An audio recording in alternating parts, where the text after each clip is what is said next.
The steamship Titanic was launched in May 1911.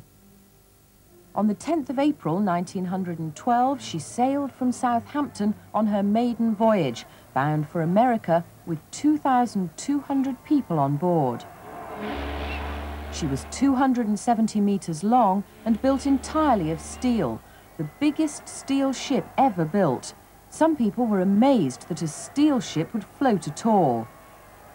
How do you think 45,000 tons of steel can float?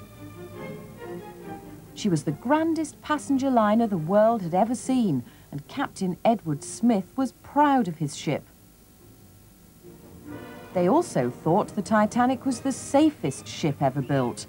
They called her the Unsinkable. 3 days later was Sunday. She was halfway across the Atlantic. In the evening, the passengers were wining and dining.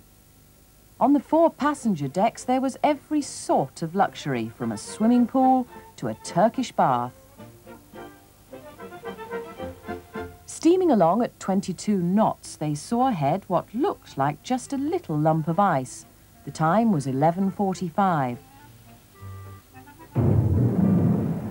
It felt like just a little bump, not even enough to spill the drinks on board. The passengers weren't worried. They didn't realize that the ship had been holed below the waterline. Icebergs are much more dangerous than they look.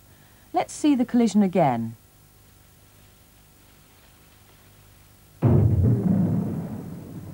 All you can see is the tip of the iceberg. 9/10 of it is hidden under water, and there are often jagged bits sticking out below the surface. So when the Titanic hit the iceberg, the collision was underwater. Captain Smith ordered the passengers into the lifeboats, but there weren't enough lifeboats for everyone on board.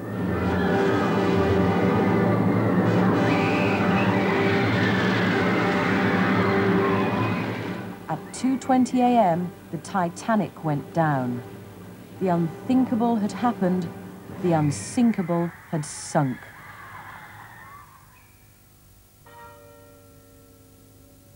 "700 people were rescued, but 1,500 were drowned."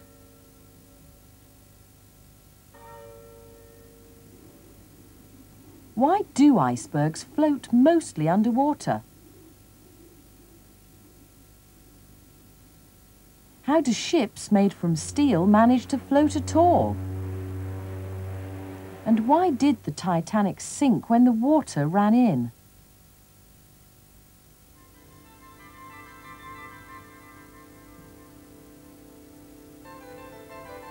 Some objects sink in water, but others float.